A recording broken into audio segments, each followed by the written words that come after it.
Қайырлы күндеріңізге адам жасына байланысты математикалық сауаттылықта кездесіп жүрген есептердің шығарылуын көрсетейін. Алдымен менің каналыма тіркелуді ұмытпаңыздар. Олай болса есебімізді бастаймыз. Әкесі 29 жаста, ұлы 5-те.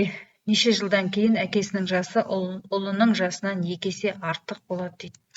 Яғни әкесі 29 жаста, ұлы 5-те дейді. Ұлы 5-те. Неше жылдан кейін әкесінің жасы ұлының жасынан 2 есе артық болады дейді. Неше жыл десе, неше жыл екен бізге белгісіз. Сондықтан әрбір жыл сайын адамға бірдей жас қосылатын болғандықтан, әкесіне 2 жыл қосылса, баласына да 2 жыл қосылады. Неше жылдан кейін әкесінің жасы ұлының жасынан 2 есе артық болады дегенде, екеуін бір-біріне бөлгенде 2 деген сан шығу керек. Енді ары қарай мына пропорцияның қасиеті бойынша 29 қосылған x тең мына 2-ні 5 қосылған x-ға көбейтіп жіберемін. Жақшаны ашам. 10 плюс 2x. Так, 29-дан 10-ды азайтам. Тең 2x-дан x-ті азайтам. Мына x-ті мына жағына, және 10-ды мына жағына шығарып жіберем. Сонда мына 2x-дан x алсам, x қалады. 29-дан 10 алсам, 19. Сонымен 19 жылдан кейін әкесінің жасы ұлының жасынан 2 есе артық болады. Тексеріп көрейік. 29-ға 19 қоссам, 48 жас болады да, 5-ке 19 қоссам, 24. Міне, 19 жылдан кейін әкесінің жасы ұлының жасынан 2 есе артық болады деген осы. Жауап бізде 19. Қазір ағасы қарындасынан 5 жас үлкен. 4 жылдан соң олардың жастарының қосындысы 17 жас болады. Қазір ағасы неше жаста дейді. Ағасы және қарындасы.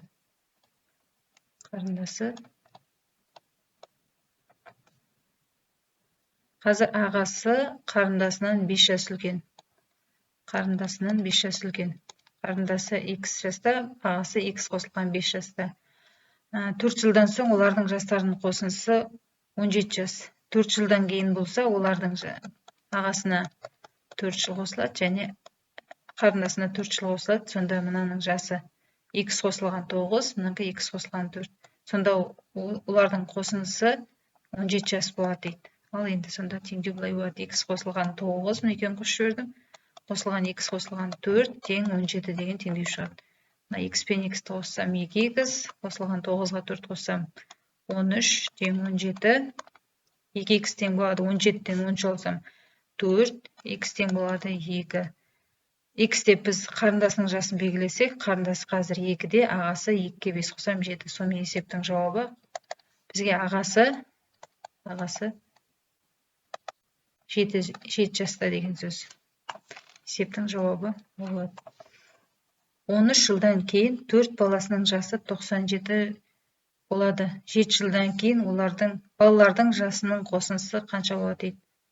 Бірінші баласы, екінші баласы, үшінші баласы және төртінші баласы деп белгілейтін болсақ, бірінші баласы А, В, С, Д дейді, жастары, қазіргі жастары. Енді 13 жылдан кейін мынаған 13 жас қосылады, мынаған 13 жас қосылады, мынаған 13 және мынаған 13 болады. 13 жылдан кейін 4 баласының жасы 97 болады. Осының барлығының қосындысы 97 болады дейді. Сонда былай болады. А, В, С, Д қосылған 13-ті 4 рет қоссам, бізде 52 болады. Тең 97 болады. Сонда А, В, С, Д төртеуінің қосындысы 97-тен 52-ні алып тастасам 45. Қазіргі төртеуінің жасының қосындысы 45 жас деген сөз. Енді 7 жылдан кейін дейді. 7 жылдан кейін балалардың жасының қосындысы қанша болады дейді. 7 жыл болатын болса, бізде әрқайсысына 7 жыл қосылады. Сонда 4-ті 7-ге көбейтсем 28. 7 жылдан кейін балалардың жастарының қосындысы. Яғни 45-ке 28-ді қосып жіберем. Сонда 73. Есептің жауабы мынау болады екен.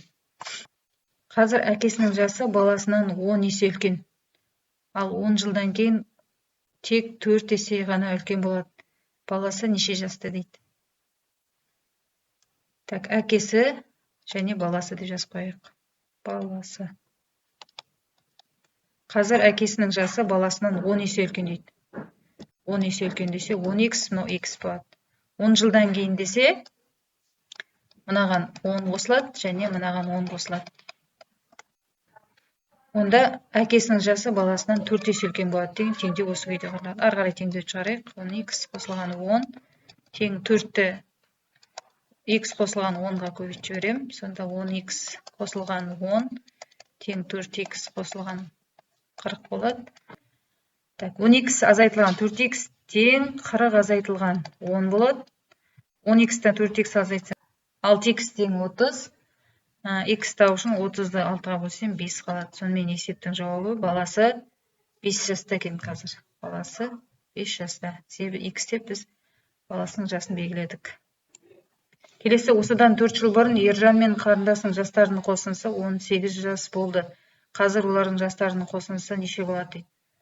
Осыдан 4 жыл бұрын Ержан мен қарындасының жасы. Так, Ержан және қарындасы деп жазып қояйын. Қарындасы 4 жыл бұрын десе, мынаның жасы 4x, қазір жасы x болса, x азайтылған 4, қазіргі жасы y болса, y азайтылған 4 дейді.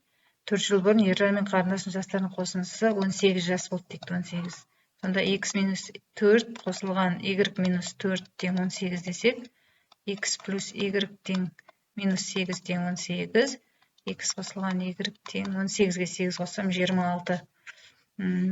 Қазір олардың жастарының қосындысы сонда 26. Қазіргі x, y қой қазір жастары, сонда 26-ға тең болады деген сөз. Осымен есебім аяқталды. Тыңдағандарыңа рахмет, сау болыңыздар.